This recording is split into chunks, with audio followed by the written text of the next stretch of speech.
أن هدانا الله والصلاة والسلام على أشرف الأنبياء والمرسلين وعلى آله وصحبه أجمعين. رب اشرح لي صدري ويسر لي أمري واحلل عقدة من لساني يفقهوا قولي. سبحانك لا علم لنا إلا ما علمتنا إنك أنت العليم الحكيم ولا حول ولا قوة إلا بالله العلي العظيم. أما بعد. Yang dimuliakan Tuan Pengerusi dan ahli-ahli jawatan kuasa surau, seterusnya tuan-tuan imam, tuan-tuan bilal, pegawai-pegawai pemerintah dan seterusnya anggota-anggota yang dirahmati Allah sekalian. Alhamdulillah, setinggi-tinggi kesyukuran kita panjatkan dengan kepada Allah Subhanahu wa taala yang pada malam ini mengizinkan kita untuk berada di dalam surau yang mulia ini, bersama-sama kita membaca kitab yang ada di hadapan kita ni, supaya kita faham apa kita ni manusia, apa tugas kita, ke mana kita akan pergi dalam dunia ni, apa yang patut kita buat dan ke mana tujuan kita, dan cara kita nak melaksanakan macam mana. Mudah-mudahan lengkap segala peraturan-peraturan yang ditentukan oleh Allah kepada kita dan dapat kita menjalankan tugas kita dengan sebaik-baik mungkin dan selamat dalam kehidupan di akhirat nanti. Jadi kita masih lagi membicarakan tentang bab jihad. Jihad itu memang diperintah oleh Allah Subhanahu wa taala.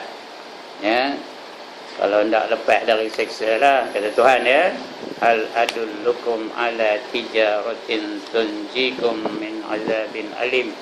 Mahukah kamu aku tunjukkan satu jalan, satu cara, satu perniagaan yang boleh melepaskan kamu daripada azab yang pedih? Kalau hendak, Tuhan nak kabarkan apa dia? Tu'minuna billahi wa rasulih. Kamu beriman dengan Allah dan beriman dengan Rasulnya. Bermaksud kamu jaga akidah kamu betul-betul. Nak menyembah hanya menyembah Allah sahaja. Nak tunduk dan patuh hanya tunduk dan patuh kepada Allah sahaja. Nak bertawakal hanya bertawakal kepada Allah sahaja. Nak minta kepada Allah sahaja, jangan lain. Itu yang pertama. Dan juga dengan Rasulnya. Tu'minuna billahi wa rasulih. Hendaklah kamu beriman dengan Allah dan beriman dengan Rasulnya. Kita beriman bahawa Nabi Muhammad itu adalah Rasulullah, contoh yang terbaik yang mesti kita jadikan ikut dan suri tauladan. Role model kita ialah Nabi Muhammad sallallahu alaihi wasallam. Lepas itu Allah suruh wa tujahiduna fi sabilillah. Hendaklah kamu berjuang di jalan Allah. Jadi malam ni kita sambung lagi pembacaan kita tentang perjuangan di jalan Allah. Cakap Melayunya berjuang di jalan Allah, cakap Arabnya jihad. Jihad di jalan Allah. Jihad itu ada berbagai-bagai cara. Ada jihad hati, ada jihad wang ringgit, ada jihad harta benda dan sebagainya. Ada beberapa jenis bentuk jihad. Jadi malam ini kita baca jihad bentuk yang keempat, iaitu jihad wang dan harta kekayaan. Sebelum ini kita baca ketiga, jihad dengan ilmu ataupun dengan pelajaran. Itu yang ketiga. Yang kedua, kita berjihad dengan lisan dan kalam, suruh, nasihat menggunakan lidah. Yang pertama, jihad dengan hati. Jihad dengan hati. Jadi malam ni kita baca jihad yang keempat, jihad dengan harta ataupun wang ringgit. Wa tujahiduna fi sabilillah bi amwalikum wa anfusikum, dengan harta-harta kamu dan diri-diri kamu. Baik, keempat, jihad wang dan harta kekayaan. Dalam semua jenis-jenis jihad, maka yang selalu diulangi oleh Al-Quran ialah jihad amwal. Jihad amwal. Amwal tu cakap Arab, cakap Melayunya harta-harta. Asal perkataan mal, malun. Mal tu artinya harta lah. Amwal tu harta-harta, jamak kepada mal ni. Atau harta kekayaan dan jihad diri dan nyawa. Selepas harta baru diri dan juga nyawa. pengulangan kedua-dua jenis jihad ini diulang-ulang banyak kali membuktikan betapa pentingnya jihad tersebut. Wang tu pun penting juga, walaupun kita kata wang tu tak ada penting, tapi sebenarnya penting. Kalau nak Islam ni maju nak ada wang. Macam nak buat surau baru tu kalau tak ada duit apa nak buat kan? Dengan rumput mana boleh jadi nak ada wang ringgit lah, ada peruntukannya baru boleh buat surau baru. Kemudian nak menjalankan surau tu supaya dia membuat aktiviti-aktiviti yang bagus, nak ada kewangan juga Kalau tidak mana nak panggil ustaz, apa nak bagi ke dia, dan sebagainya, nak ada wang ringgit. Sebab tu diulang banyak kali dalam Quran pun banyak ulang, membuktikan betapa pentingnya jihad tersebut. Antara kedua-dua jenis jihad itu pula telah didahulukan jihad harta dan jihad diri dan nyawa. Mula-mula harta, lepas itu diri, lepas itu nyawa. Last sekali kemuncaknya ialah jihad nyawa.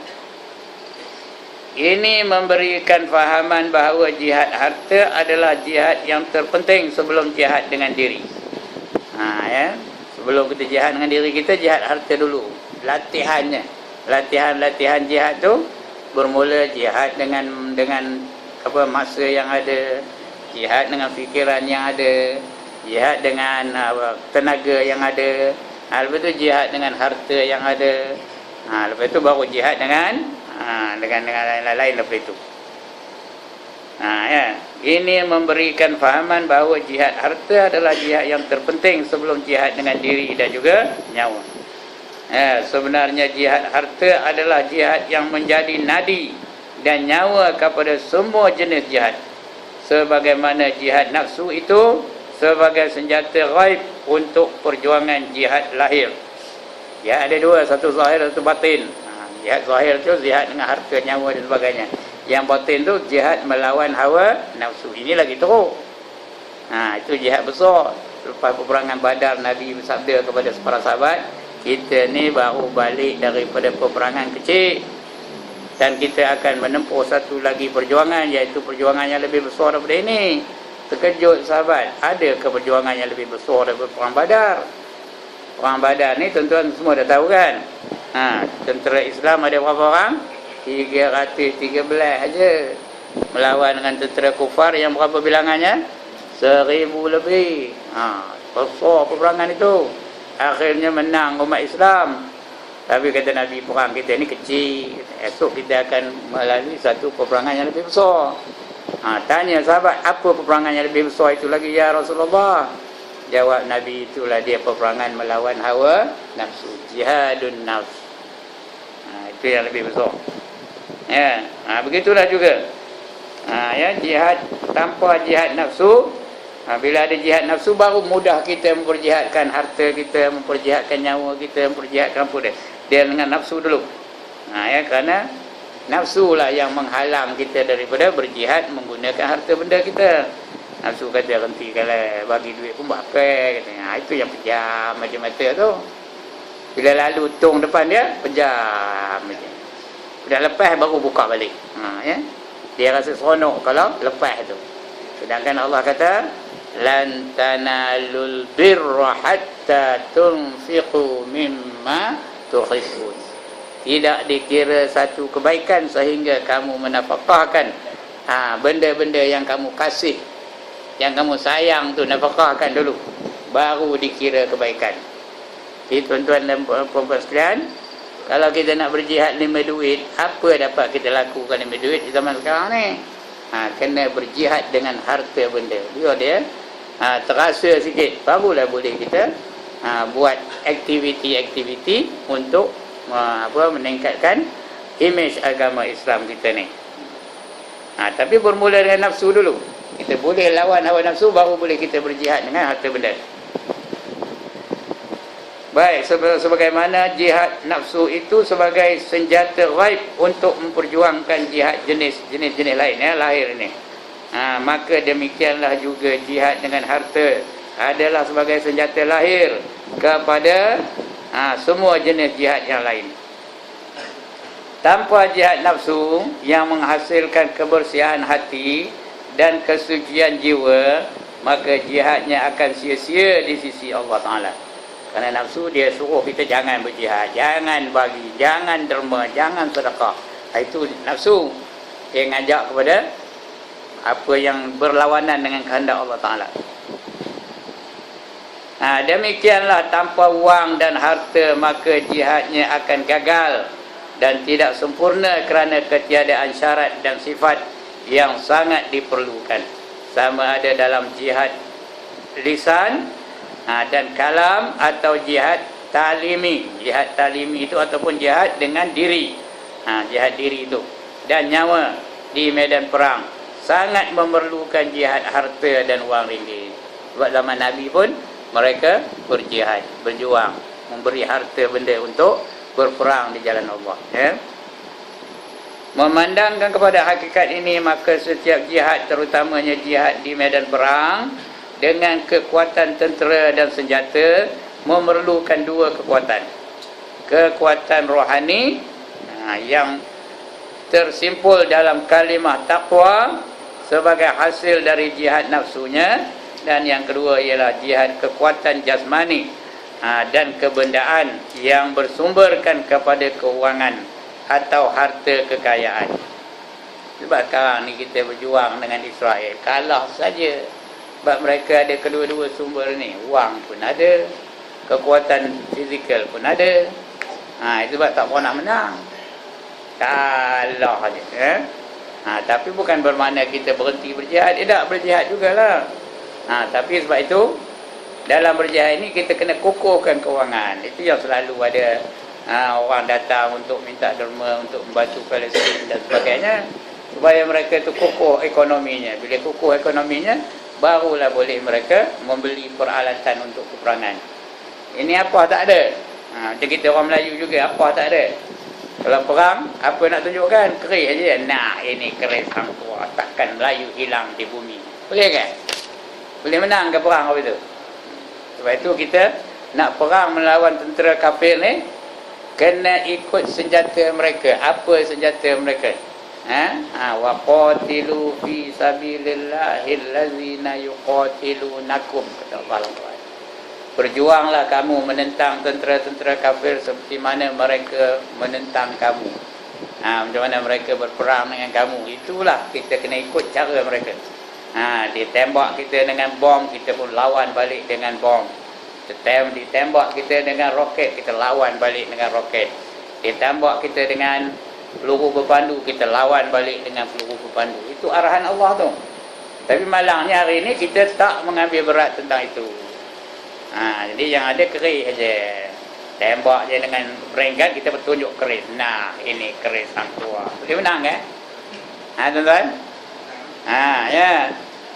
Tembak je kita dengan peluru berpandu, kita tunjuk keris. Nah, ini keris hang tua, takkan Melayu hilang di bumi. Bila nak menangnya, ekonomi pun, yang pegang ekonomi siapa sekarang ni? Orang kafir ke orang Islam? Itulah dia, kerana kita kalah selalu dalam perjuangan. Walau bagaimanapun ini bukan menghalang kita daripada berjuang, disuruh berjuang juga, sehingga kita setara kebolehan kita atau keberadaan kita dengan orang-orang yang menjadi musuh kita tu. Kedua-dua jenis kekuatan ini telah dijelaskan oleh Al-Quran secara terperinci. Demi untuk menjamin supaya harta kekayaan itu sebenarnya untuk jihad fi sabilillah, maka Al-Quran telah menegaskan tentang konsep harta sebagaimana amanah dari Allah dan sebagai fitnah. Harta tu boleh jadi amanah, boleh jadi juga fitnah. Kalau kita gunakan di jalan meninggikan syiar Islam, dia dikira sebagai amanah. Tapi kalau kita salah gunakan harta kita untuk maksiat, dia dikira sebagai fitnah. Dia boleh jadi amanah, dia boleh jadi fitnah. Begitu juga setiap sen yang dibelanjakan ke jalan Allah adalah sebagai tanaman modal atau pembelian saham di dalam syarikat permodalan Tuhan yang tidak sekali-kali akan menerima kerugian. Sebab itu RM1 aja kita bagi untuk jalan Allah, Allah balas balik berapa ringgit? Kuis perdana malam ni. Kita bagi RM1 di jalan Allah. Allah balik berapa ringgit? RM700. 700%, you know. Sebab Al-Quran sebut apa itu? Masalul ladzina yunfiquna amwalahum fi sabilillah kamasali habbatin ambatat sab'a sanabila fi kulli sumbulatin mi'atu habbah wallahu yudha'ifu liman yasha wallahu wasi'un alim. Bandingan mereka yang menafkahkan harta mereka di jalan Allah adalah seperti seorang menanam sebiji benih yang tumbuh darinya 7 tangkai. Tanam satu benih, tumbuh padanya dapat 7 tangkai. Pada tiap-tiap satu tangkai ada 100 biji benih. Jadi semua berapa? 100 kali 7 berapa? 700. Wallahu yudha'ifu liman yasha, kata Allah. Itu adalah selemah-lemah pembalasan dari Allah. Paling komannya 700. Lebih boleh tak? Boleh kalau Allah kehendaki. Wallahu wasi'un alim. Dan perbendaharaan Allah amatlah luas dan Allah Maha mengetahui. Sebab itu tuan-tuan, duit kita tu, harta kita tu mestilah nak sebahagian daripadanya kita belanjakan di jalan Allah, ya, dibelanjakan di jalan Allah untuk perjuangan Islam, untuk meninggikan syiar Islam. Sebab tu boleh tengok orang Islam menderita, kita kena tolong, kena bantu. Sebab ada sistem zakat, ada sistem zakat, fitrah dan sebagainya, untuk membantu mereka-mereka yang kurang bernasib baik. Kemudian yang ketiga, balasan pahala bagi dividen ataupun sebagai dividen, iaitu keuntungan yang berlipat kali ganda, tidak kurang daripada 10 kali ganda. Itu paling komannya. Ada satu hadis kursi, kullu hasanatin bi'ishrin amsalihha, kata Allah dalam hadis kursi, setiap kebaikan yang dilakukan oleh hamba-Ku akan Ku balas paling kurangnya 10 kali ganda, ila 700 dhi'fin, hingga kepada 700 kali ganda. Jadi paling kurangnya 10, paling banyak boleh sampai 100 kali ganda, 700 kali ganda. Ataupun 1000% membawa kepada 700 kali ganda. Tahu tak? Modal ataupun 70,000%. Kalau RM1 balas 700, berapa persen? 70,000%, kata kiraan Datuk Harudin lah, ya. Itulah ancaman dan peringatan keras dari Allah Subhanahu Wa Taala kepada umat Islam yang tidak melaksanakan jihad harta. Kerana itulah punca kepada kehancuran umat Islam yang akan merugikan kebahagiaan di dunia dan di akhirat. Sebab itu orang kedekut, orang bakhil, orang cikir. Tahu cikir? Tak tahu dia cikir? Cikir tu cakap kamu gajah, kata yang kedekut pun benar. Orang cikir, kena sebut betul-betul cikir. Cika tak betul, cika tak betul. Cikir. Ini malahnya nak betul. Tahu apa imalah? Imalah tahu? Baca sengit. Wadduha. Itu imalah namanya. Wal laili idza saja. Itu cikir. Itu ya. Cikir tu marah benar Tuhan, ya. Al-bakhilu, kata Nabi dalam hadis, ya. Al-bakhilu ba'idum min Allah, ba'idum minan nas, ba'idum minal jannah, wa qaribum minan nar. Orang yang bakhil itu, kata Nabi, jauh daripada Allah. Maksudnya jauh daripada rahmat Allah. Pagi-pagi lagi kalau orang tu bakhil, apa malaikat berdoa, ya Allah, binasakanlah orang yang bakhil ni, binasakanlah hartanya, katanya. Tapi bagi orang yang pagi-pagi lagi bersedekah, apa kata malaikat? Dia doa kepada Allah, ya Allah, kamu gantikanlah apa yang disedekahkan oleh orang ini dengan sesuatu yang lebih baik daripada apa yang telah dibelanjakannya. Malaikat tu, ya, dia tak suka orang yang bakhil, jauh daripada rahmat Allah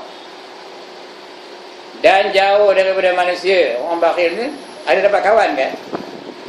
Dapat kawan kan? Mana dapat kawan? Siapa nak berkawan orang bakhil angkat tangan, saya nak tengok minum mana kawannya.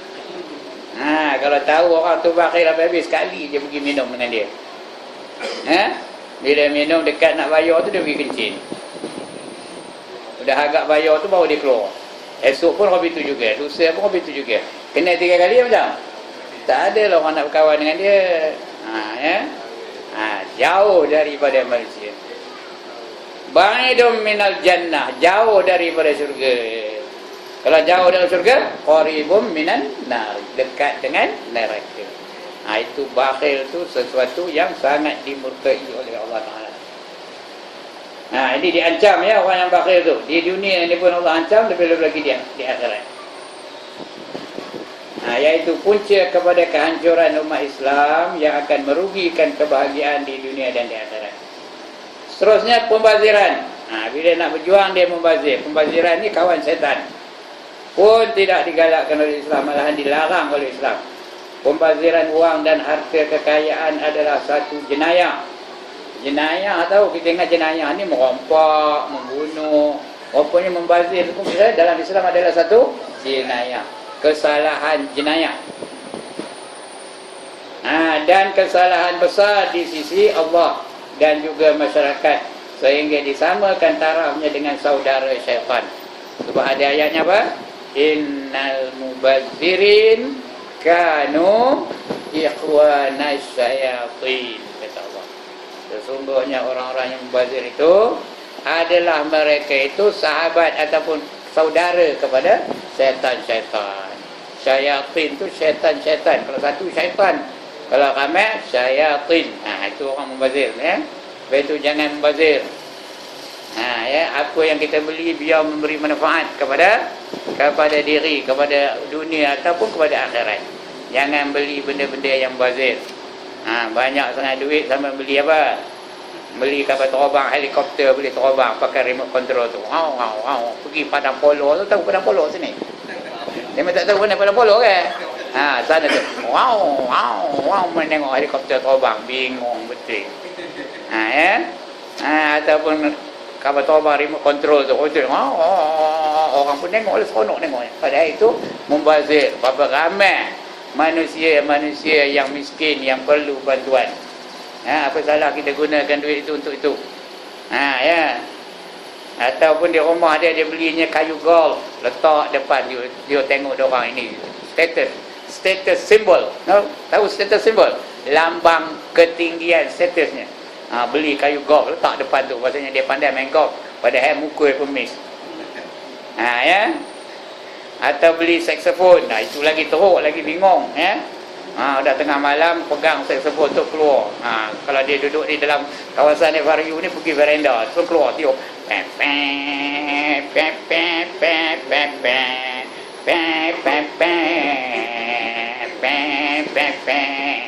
Tak pernah kena dengar ni. Itulah. Itu membazir namanya ya. Kawan syaitan lah tu. Seterusnya, pengumpulan wang untuk menambahkan timbunan harta kekayaan hanya untuk kepentingan dirinya akan menerima siksaan yang paling dahsyat. Nanti akan masuk neraka wild bagi mereka-mereka yang mengumpulkan harta untuk dirinya sendiri saja. Tidak digunakannya di jalan Allah, bersedekah tanda, berzakat tanda, naik haji tanda, pergi umrah tanda. Karena takutkan apa? Takutkan habis hartanya. Ada ke pernah dengar ayat ini? Wailul likulli umazatil lumazah allazi jama'a malan wa 'addada. Ada pernah dengar ke dah? Apa pun setengah tu. Neraka walah bagi mereka-mereka yang suka mengumpat-ngumpat, dan neraka wal juga bagi mereka yang suka mengumpul-ngumpulkan harta. Dapat duit simpan, begitu tengok, simpan balik, tengok, simpan balik, tengok, simpan balik. Macam dia menyembah harta aja, menyembah duit aja. Esok masuk dalam apa? Neraka wild.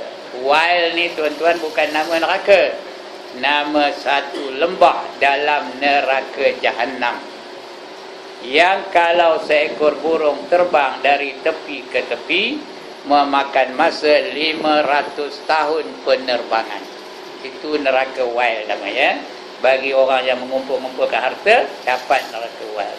Banyak orang yang masuk neraka wild ni. Orang yang sembahyang tapi tak khusyuk masuk neraka wail. Orang yang suka berdusta masuk neraka wail. Ya. Orang yang menipu timbangan dan sukatan masuk neraka wail. Jadi hendak yang mana? Itu wail ya. Jadi Allah ancam bagi orang yang kedekut tu, mengumpulkan dia dapat wail gitu. Ya. Itu yang disebut oleh orang anu tu. Wail kita sebutnya. Kenapa? Nyebut neraka lah tu. Wail. Mujur kita datang Islam. Boleh tak kita orang itulah kata. Ya ke tak? Kalau tak ada datang Islam pada kita macam orang itulah kita sampai masanya wail. Mujur lah ya. Ini baru lepas ya. Bulan sudah ke? Bulan sudah ada takut dia ya. Wail mujur lah kalau tak itu yang dibaca. Yang diwirikan neraka wail. Baik, kemudian seterusnya sifat bakhil bukanlah sifat seorang mukmin yang beriman. Dia bukan mukmin yang beriman. Bahawa hanya Allah jua yang mempunyai khazanah kekayaan di langit dan di bumi. Jadi pasal apa nak kedekut? Yang ada pada kita tu bukan kita punya. Siapa punya? Allah punya. Everything belongs to God. Nothing is yours. Apa benda pun bukan kita yang punya. Termasuk diri kita ni Allah yang punya. Harta kita Allah yang punya. Duit kita Allah yang punya. Apa juga semua Allah yang punya. Tapi untuk pentadbiran, untuk memudahkan pentadbiran, bolehlah kita kata ini rumah aku, ini kereta aku, ini isteri aku, ini anak-anak aku, untuk pentadbiran semata-mata. Hakikatnya siapa punya? Allah yang punya. Kerana kalau kita kata ini dompet Allah, macam macam tuan-tuan? Ini dompet dah. Ini dompet Allah. Letak atas meja macam? Macam? Siapa hendak boleh ambil lah. Tapi tak macam itu. Ini dompet saya. Katanya saya seorang yang boleh mengendalikan apa yang ada dalam dompet ini. Orang lain tak ada hak, tak ada kuasa. Kerana Allah tak bagi kuasa. Tapi pada hakikatnya Allah yang punya. Boleh tak Allah tarik balik? Boleh. Begitu juga apa yang ada pada kita. Semua Allah yang punya. Sudah kita tahu Allah yang punya, pasal apa nak kedekut? Pasal apa nak bakhil? Pasal apa nak cikir? Cikir balik ya. Itu dia ya. Allah yang punya. Kembalikan kepada Allah Subhanahu Wa Taala. Itu dia. Berapa? 1, 2, 3, 4, 5, 6, 7. 7 sebab mengapa kita jangan kedekut. Kita baca firman Allah Taala. Qul law antum tamlikuna khazaina rahmati rabbi idzal la amsaktum khasyatal infaq wa kana al insanu qatura wa kana al insanu qatura. Katakan wahai Muhammad, jika kamu memiliki perbendaharaan rahmat Tuhanku, pada ketika itu tentulah kamu akan terlalu bakhil dan kedekut kerana takut kehabisan. Dan sememangnya manusia itu bertabiat bakhil dan kedekut. Ini Allah dah kata apa itu. Kalau kita lah boleh menurunkan rahmat, boleh bagi rahmat, siapa yang kita bagi? Siapa yang kita bagi? Yang pertama diri kita.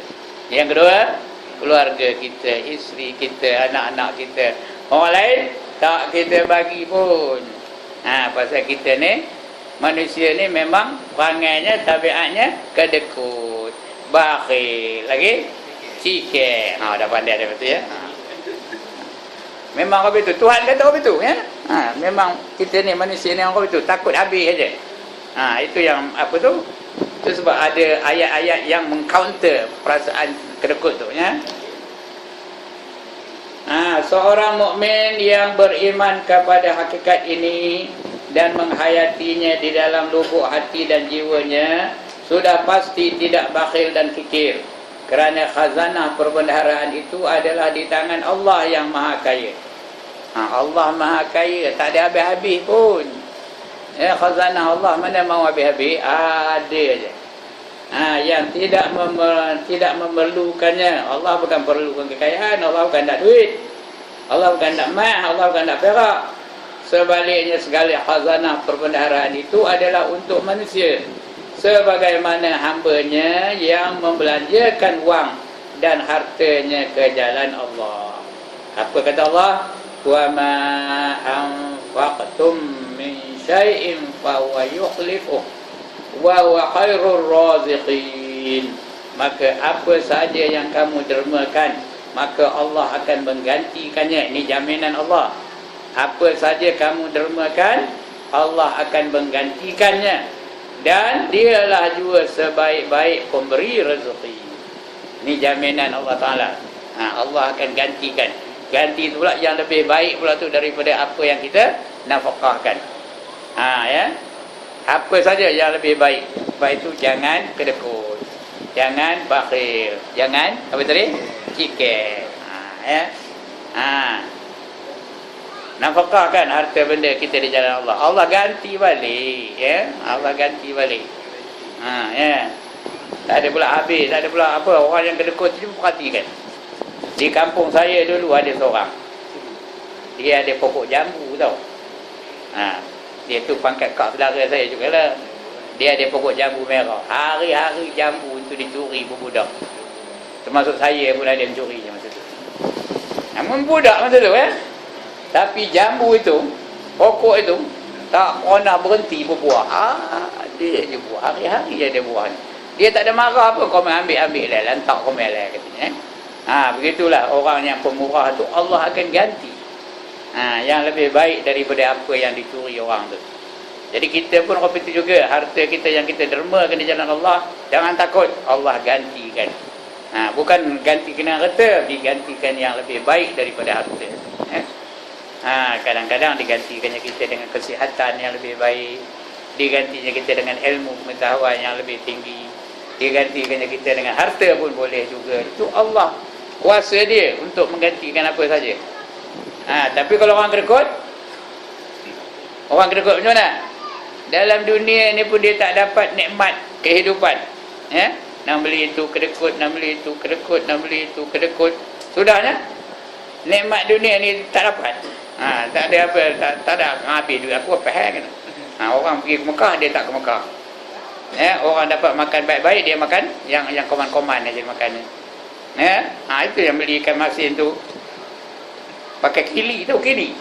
Tak tahu dia pakai kili dia pakai benda tu. Macam itulah, macam roller tu. Dia ambil je tali, dia roll tali tu. Itu boleh nak ngulai ikan masin tu, turun dengan dia. Masuk ikan tu dalam kuah. Itu dah masak, tarik balik ke atas, bagi apa? Dia tak faham cakap saya ni. Itulah ada yang kedekut tahu itulah. Bila nak masak balik, turun balik. Bila tu naik balik. Jadi yang itu je makannya. Kuah ikan masin je, ikan masin pun tak makan. Bingung ke cerdik orang apa itu tu. Bengong bet, tongong. Lepas tongong apa? Tengil. Bingung, tongong, tengil, bangang. Apa lagi? Itu orang yang kedekut, tak dapat nikmat-nikmat dunia ni habis kerana dia apa? Kedekut berbenar. Sedangkan kalau kita syukur dengan nikmat, kita belanjakan nikmat di jalan Allah, maknanya kita syukur tu. Kalau kita syukur dengan nikmat, Allah gantikan dengan yang lebih baik lagi, La in syakartum la azidannakum, kata Allah dalam Quran, iaitu demi sesungguhnya jika kamu bersyukur, nescaya aku akan tambah nikmatku kepada kamu, Kalau kamu syukur, Allah akan tambah nikmat itu. Tambah itu bukan bilangannya, ditambah keberkatannya. Kalau nikmat tu kalau bilangannya tak muat pun. Kita syukur dengan mata, ada 2 mata jadi 4, syukur lagi ada 4 jadi 8, syukur lagi 8 mata jadi 16, syukur lagi ada 32, syukur lagi ada 64, mana nak buat mata 64. Jadi bukan bilangannya, berkatnya tu. Allah pelihara matanya tu daripada melihat yang maksiat-maksiat, daripada melihat sesuatu yang dimurkai oleh Allah. Telinga pun itu. Kita syukur dengan telinga, Allah berkatkan telinga kita. Allah pelihara dia daripada mendengar perkara-perkara yang haram. Begitu juga seterusnya, apa saja yang kita syukur, Allah akan tambah lagi keberkatan itu. Bukan bilangannya, Kalau bilangan itu, syukur dengan kaki, Allah tambah 2 lagi jadi 4. Syukur lagi 4 jadi 4, sampai 4 dah jadi 8. Syukur lagi 8 tambah 8 dah jadi 16.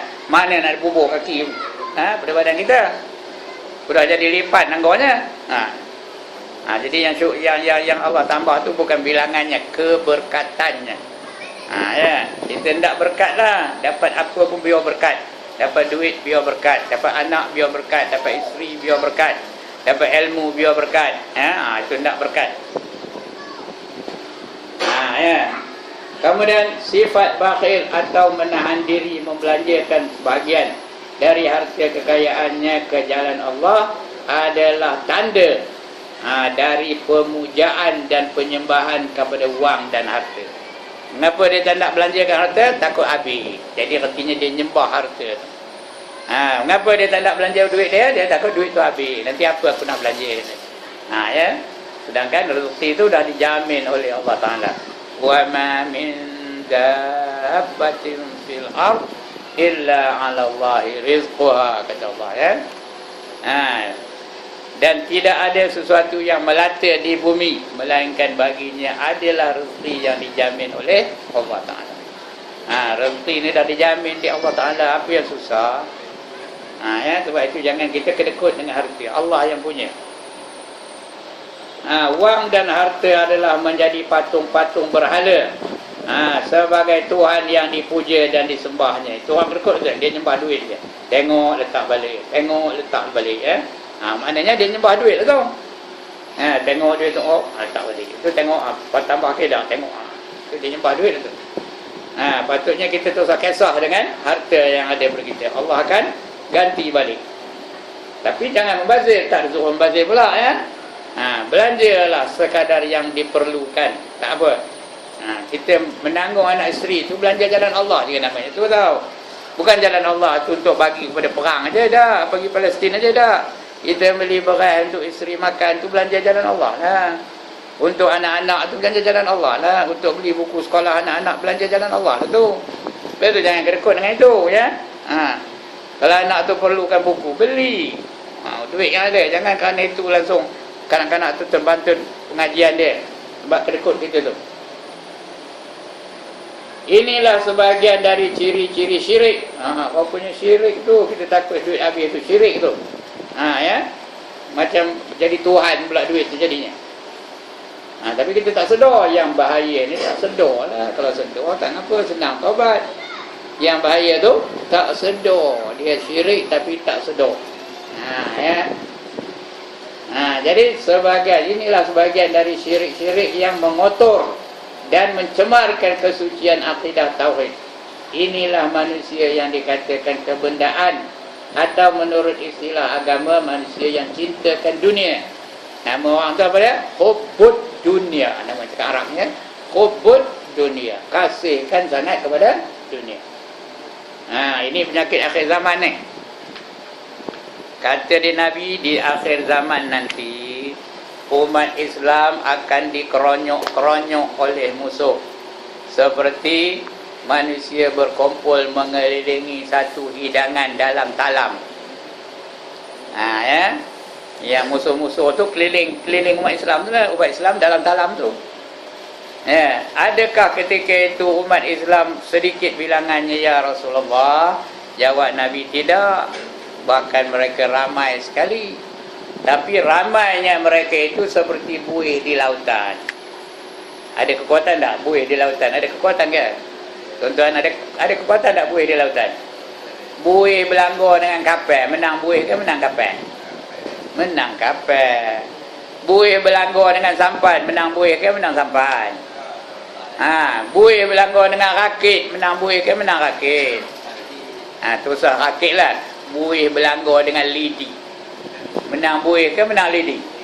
Menang lidi. Begitulah kekuatan umat Islam hari ini. Umat Islam ni ramai. 1/5 umat Islam tahu. 1/5 daripada seluruh penduduk dunia ni, 1/5 daripadanya Islam. Tapi keramaian umat Islam hari ini macam buih di lautan. Di mana-mana pun sedang dihina, sedang diganyang, sedang ditekan, sedang disuppress oleh musuh-musuh Islam. Ya, kedah. Ada bangkangan umat Islam di Kashmir hina ke mulia. Umat Islam di Afghanistan hina ke mulia. Hina. Umat Islam di Palestin hina ke mulia. Umat Islam di Burma, tahu ke di Burma? Orang Rohingya di Burma tu hina ke mulia. Umat Islam di Selatan Thai hina ke mulia. Begitulah, carilah mana tempat lagi yang ada umat Islam. Semuanya dalam kehinaan. Mengapa? Kerana Allah memang nak hinakan. Allah janjikan hina-hina lah tu. Begitu juga umat Islam di India. Di India tu masjid yang tertua kepunyaan umat Islam dirobohkan oleh orang-orang yang bukan Islam di situ. Orang Islam tengok je, tak boleh buat apa-apa. Pasal apa? Pasal mereka ramai dan dilindungi oleh tentera-tentera mereka di sana. Napang dah siap, yang kamu dekat siap kena tembak. Jadi apa nak buat? Tengok aje lah. Mengadu pada OIC. Apa kata OIC? Apa katanya? OIC. Itu aja boleh. Kita sekarang dalam kehinaan, jangan tak sedar tuan-tuan dan puan-puan ya. Kenapa? Kerana sengaja Allah nak hinakan. Kenapa? Kekuatan kita seperti buih di laut atau buih di lautan. Mengapa ini boleh terjadi? Kata dia sahabat kepada Rasulullah. Kerana mereka ada satu penyakit namanya al-wahnu. Al-wahan ya. Wa mal wahnu ya Rasulullah? Tanya dia kepada Rasulullah. Wahnu tu apa bendanya ya Rasulullah? Jawab Nabi, hubbud dunya wa karahiyatul maut. Kasihkan dunia dan benci kepada mati. Takutkan mati.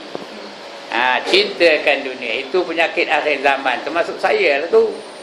Penyakit itu tuan-tuan pun ada ke tak penyakit itu? Entahlah mana saya tahu kan.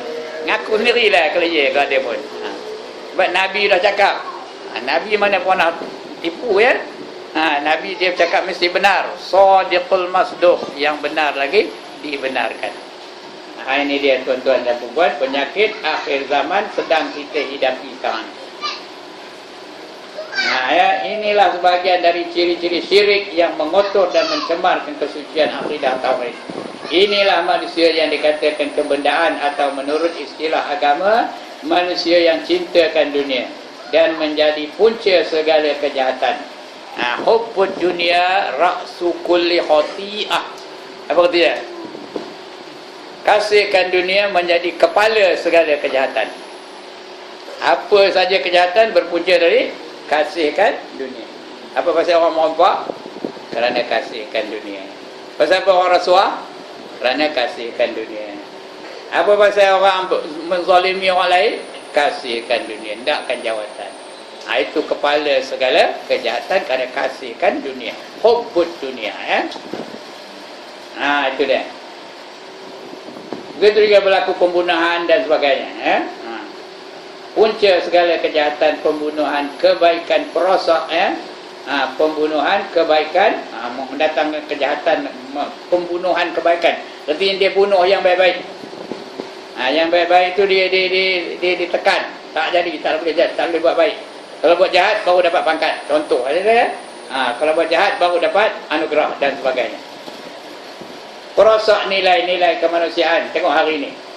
Nilai-nilai kemanusiaan mana ada budak baru jadi, dah boleh tingkat 4, lontor dah boleh tingkat 4 ke bawah. Ada tak? Masuk dalam tong sampah, masuk dalam campak dalam sungai dan sebagainya. Ya, tak ada rasa apa pun. Jadi perosak nilai-nilai kemanusiaan. Penutup kebenaran, yang benar tak boleh.